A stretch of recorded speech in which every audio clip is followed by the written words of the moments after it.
Imagine you're in a tug of war. You're pulling with everything you've got, but instead of moving backward, both you and your opponent are just sinking deeper into a pit of mud. Yeah, and letting go means you lose, but keeping your grip guarantees you both drown. It's a brutal trap. Welcome to today's deep dive. We're looking at a stack of economic research, game theory papers, and real-world case studies to figure out how to escape situations where someone else sets the board for you. Right. Our mission today is to unpack a classic business trap, specifically the price war. We want to figure out how to escape it profitably by basically changing the rules. Plus, we'll see how human irrationality throws a wrench into all this beautiful math. So to understand the trap, we should probably contrast how we normally make choices with, game theory. Exactly. I mean, ordinary logic asks a pretty simple, isolated question, like, what is best for me? I want to sell my product, so I pick a price. But game theory forces you to assume the other side is calculating and strategizing just like you are. Yeah, you have to map out their counter moves. Yeah. And anticipating those bluffs leads directly to what Nobel laureate John Nash famously mapped out as the Nash equilibrium. Which is a stable state where no one can improve their position by changing only their own behavior, right? Spot on. Everyone looks at the board and concludes that, given what the opponent is doing, their current miserable move is the best possible option. A terrible result for everyone, kind of like pulling ourselves into the mud. Take a price war, for example, between two startups selling identical software. One drops their monthly fee by, say, $1 to steal users. And the second startup immediately drops their fee by $2 to win them back.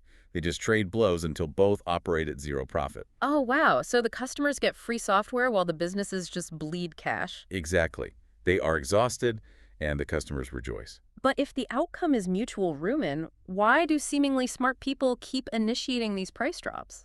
Well, in the short term, that initial price cut feels like a stroke of genius to capture market share. They simply fail to anticipate the inevitable retaliation.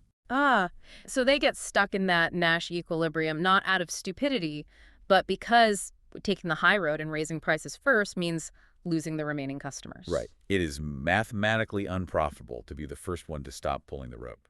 So since individual rational moves lead to mutual ruin, I'm guessing the only way out is zooming out and changing the game itself. Precisely.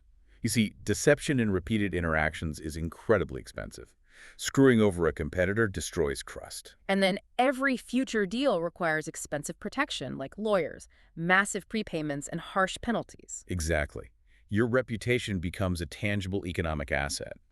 So to exit conflicts profitably, you don't just try to defeat the competitor, you make cooperation more profitable than conflict. Wait, but isn't cooperation just a naive way of trusting your opponent not to stab you in the back? I mean, how do transparent terms or verifiable promises actually stop a ruthless competitor? By tying their hands financially so, the betrayal hurts them more than it hurts you.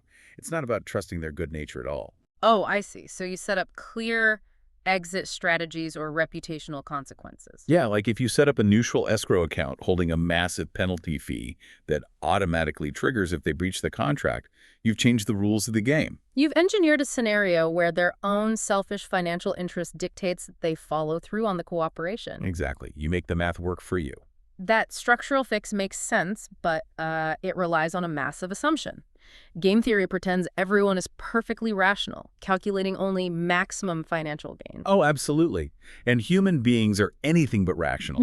In real conflicts, people act out of fear, anger, or just ego. Right. They believe beautiful promises, or they overestimate themselves and refuse to admit mistakes. Yeah, they lose money not because of bad math, but because their own brain is playing against them. So if you realize the other side is acting out of pure ego or anger rather than logic, does all this strategic math just go out the window? Not at all. The math still works. You just have to update the variables. If their primary goal is protecting their ego rather than maximizing profit, well, ego becomes the currency of the game. Oh, interesting. So you factor their irrationality into your strategy? Right. Give them a highly visible win that satisfies their pride but costs you nothing financially, allowing you to secure the terms you actually care about. That makes total sense. So the moment you ask, what reaction are they trying to get from me, you are already playing the game better. It is a crucial shift. You stop reacting and start observing. We will leave you to ponder this final provocative thought today. Think about a bad decision or investment you're holding on to right now. Are you sticking with it because it is truly your best strategic move? or simply because you have already invested too much time, money, and effort to walk away.